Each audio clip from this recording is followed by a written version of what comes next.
No laboratório de química orgânica da uva, um estudante separou 4 solventes que seriam utilizados em um determinado experimento.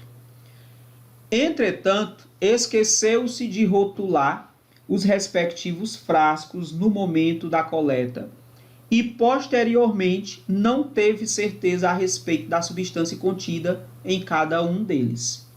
Mas, ao lado dos frascos, estavam 4 rótulos identificados pelos algarismos 1, 2, 3 e 4.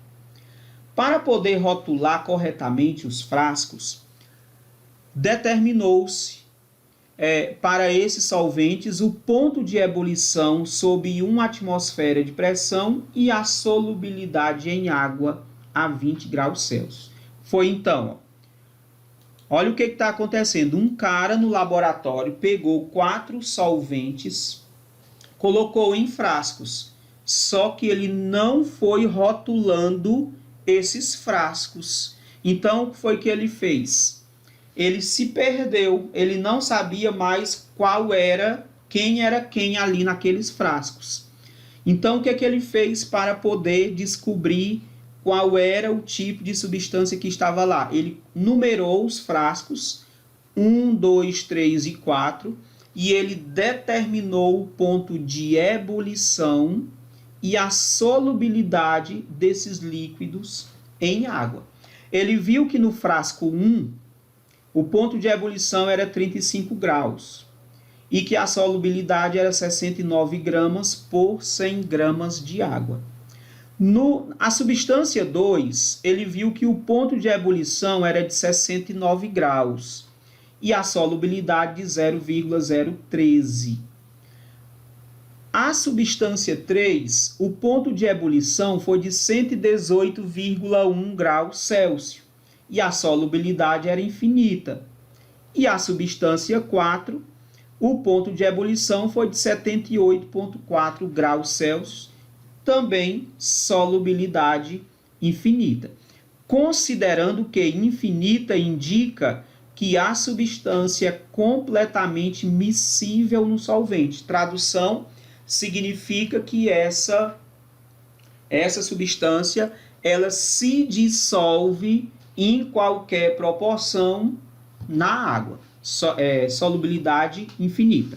Então vamos lá. As substâncias 1, 2, 3 e 4 são respectivamente. Gente, como é que nós vamos resolver essa questão? Ponto de ebulição. São 2 coisas que você tem que saber aqui nessa questão. Primeiro, ponto de ebulição. Ponto de ebulição depende de 2 fatores. Primeiro, do tipo de força intermolecular. E segundo, da massa da substância. E para simplificar, para a gente poder entender direito essa questão, é o seguinte: quanto maior o ponto de ebulição, significa que tanto maior vai ser a massa molecular dessa substância. Trazendo para a química orgânica, a gente pode simplificar bem e dizer o seguinte: quanto maior a quantidade de carbono, maior o ponto de ebulição. Guarda isso. Quanto maior a quantidade de carbono, maior o ponto de ebulição. Então vamos lá. Ó. A substância 1, ela tem 35 graus Celsius para o ponto de ebulição. Nós vamos procurar aqui a substância que tem menor quantidade de carbono. Tem o éter-etílico, tem o hexano, tem o etanol e tem o ácido etanóico. Caris, eu já vi aí que tem um problema, cara. Por quê? Éter-etílico, prefixo et, são quantos carbonos? 2. Hexano, prefixo ex, tem quantos carbonos? 6. Etanol, prefixo et, tem quantos carbonos? 2. Ácido etanóico, prefixo et, tem quantos carbonos? 2. Olha só, eu tenho aqui 4 substâncias, sendo que 3 delas têm a mesma quantidade de carbono, Caires. E aí, como é que eu vou desenrolar essa questão? Ora, você vai fazer o seguinte, vamos pegar aqui, ó, éter etílico e hexano. O éter etílico, o nome já está dizendo, é um éter. Tem quantos carbonos? 2. Hexano. Hexano é um hidrocarboneto, terminação ano, como eu comentei até na questão anterior. Quando termina em ano, é um hidrocarboneto. Aqui, ó, éter etílico é um éter. Éter e hidrocarboneto, guarda essa informação de propriedade. Éter e hidrocarboneto são substâncias químicas que têm polaridades parecidas. Então, aqui, como eles têm polaridades parecidas, são praticamente apolares, o éter é praticamente apolar e o hexano também. Então, o que é que nós vamos... Qual é o critério de desempate? É a quantidade de carbonos. Então, o éter etílico tem 2 e o hexano tem 6. Qual dos dois deverá ter maior ponto de ebulição? O que tem 2 carbonos ou o que tem 6? O que tem 6 carbonos. Então, entre éter etílico e hexano, quem vai ter maior ponto de ebulição é o hexano. Então, nós podemos dizer que o éter etílico vai ser a substância 1 e o hexano vai ser a substância 2. O 1 vai ser o éter, e o 2 vai ser o hexano. Caires, eu não entendi o porquê. Por que vai ser o éter? Por que não poderia ser o etanol ou o ácido etanóico, que também tem 2 carbonos, ambos? Pelo seguinte motivo. Guarda aí outra informação. Anota aí no teu caderno. Álcool e ácido carboxílico, etanol é um álcool, ácido etanóico é um ácido carboxílico, são formados por forças intermoleculares, que são chamadas ligações de hidrogênio. As ligações de hidrogênio são as mais fortes.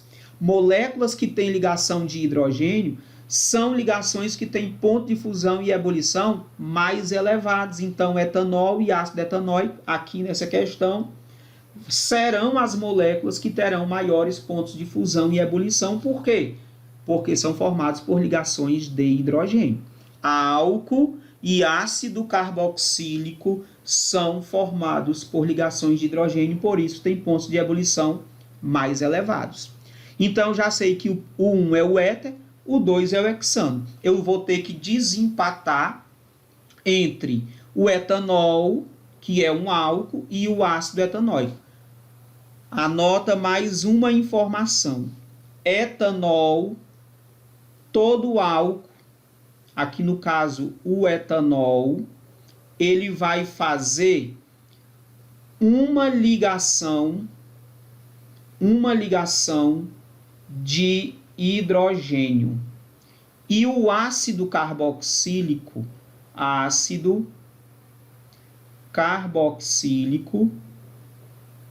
fará 2 ligações de hidrogênio.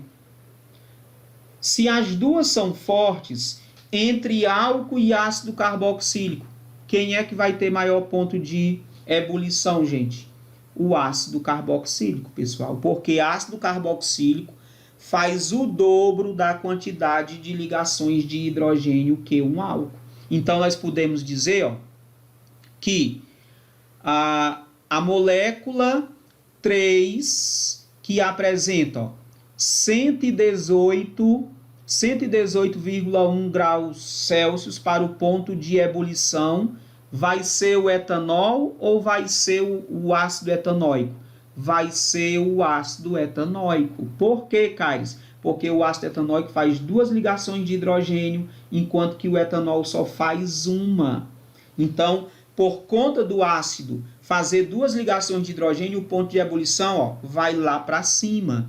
Então, nós vamos ter molécula 1, éter etílico, molécula 2, hexano, molécula 3, ácido etanóico, Molécula 4, etanol. O item correto vai ser a letra B.